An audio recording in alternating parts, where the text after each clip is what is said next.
Walk into a coffee shop in Austin. Then walk into one in Berlin a week later.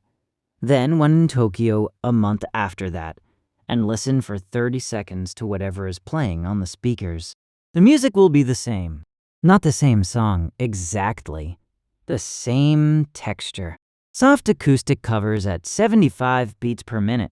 Songs you almost recognize, gentle on the chorus. A female voice you cannot quite place. This is the sound of a coffee shop, anywhere on Earth in 2026.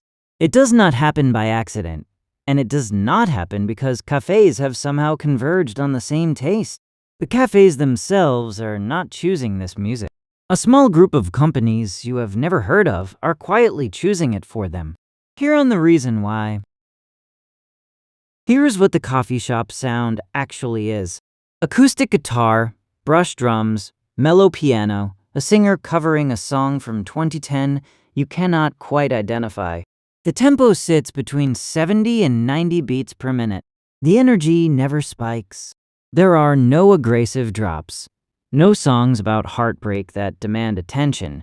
No hooks loud enough to interrupt a conversation. The audio engineer's term for this is mid-foreground. It exists for ambience and is engineered to never become the main event. The cumulative effect is that customers feel relaxed, stay longer, and order a second drink without consciously deciding to. Most people who frequent cafes can hum the texture without ever having heard the actual songs. Here's the part nobody tells you. The independent cafe you go to does not pick its music. The barista does not have a Spotify account playing through the ceiling speakers. The owner does not curate a playlist on Sunday nights. In almost every commercial space, that arrangement is illegal. Personal Spotify, Apple Music, Tidal, and YouTube subscriptions explicitly prohibit playback in commercial settings. Coffee shops that try get demand letters from BMI, ASCAP, and CSAC, the performance rights organizations that police commercial music use. So instead, cafes subscribe to one of a handful of B2B music services that bundle commercial licensing into the playlist. The barista presses play. The service does the rest. Here's who actually picks the music. Soundtrack Your Brand. Spotify for Business. Mood Media.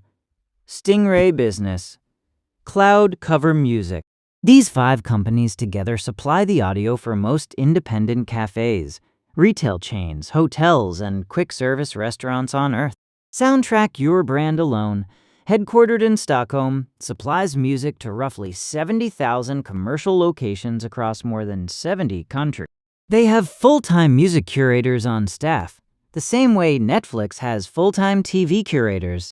Their curators specifically design playlists for retail psychology, energy curves that match foot traffic by hour, BPM that matches the average customer dwell time target. This is a real industry, with real headquarters in Stockholm, that you have probably never thought about. Here's where it gets stranger. The genre we call coffee shop music did not exist until Starbucks invented it. In 1995, Starbucks bought Hear Music, a Berkeley music shop. Founder Don McKinnon became Starbucks' chief music curator. The company began selling compilation CDs at the cash register, the kind your aunt bought you for Christmas in 2004. Those CDs were a marketing instrument. Each one trained customers on what coffee should sound like. By 2007, Starbucks had sold over 100 million of those compilations. The aesthetic became the aesthetic. Then independent cafes copied the aesthetic. Then licensing services productized the aesthetic. Then everything sounded the same. Here's what those licensing services have actually figured out. There is a real, measurable retail music research literature. Studies since the 1980s show that cafe customers exposed to 70 to 90 beats per minute music stay 20 to 30% longer than at faster or slower tempos. Longer dwell time means more orders. More orders mean higher revenue per square foot. There is also a familiarity effect. Music that customers almost recognize but cannot identify creates the highest comfort response. Songs they know well make them sing along. Songs they have never heard make them notice the music. The sweet spot is half-familiar acoustic covers of songs that were popular 6 to 12 years ago. That is the entire formula. Here's what the barista actually does in the morning. They walk into the cafe. They turn on the espresso machine.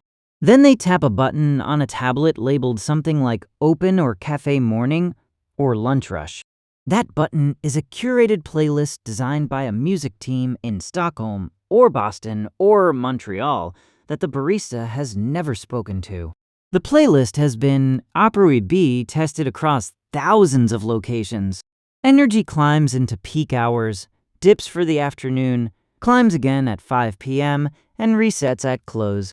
There is no human aesthetic decision happening today. The decision was made months ago, in a different country, by a curator the owner does not know. So what is the music, really? It is not a taste. The barista does not have a taste. The owner does not have a taste in this domain. The music is an industrial product, made by a small audio-as-a-service industry, sold by subscription, optimized against retail metrics. The fact that it sounds tasteful, or curated, or warm, or human, is the entire reason the product exists. If it sounded like factory output, you would never tolerate it. The illusion of curation is the product.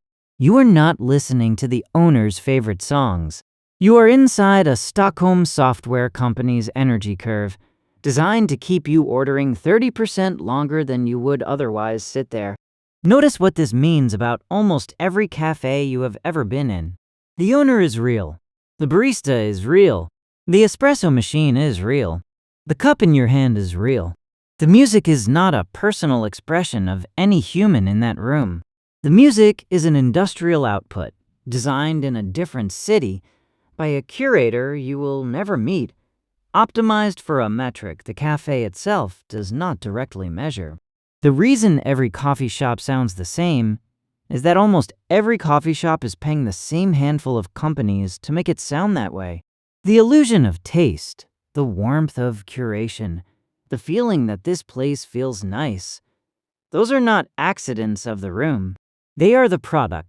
Notice this is not bad. The cafes benefit, the labels benefit, the customer feels comfortable. Nobody is being deceived. The transaction simply has more layers than the one you can see from the front of the cafe. There are curators, retail psychologists, and licensing lawyers behind the track. The next time you walk into a cafe and the music feels right, what you are responding to is not the cafe. What you are responding to is a Swedish software company's 8-hour energy curve, hitting you exactly when it was designed to. If this is your speed, there's a whole channel of stories like this one. The reasons behind everyday rituals and ambient details you've stopped noticing. Subscribe so the next one finds you.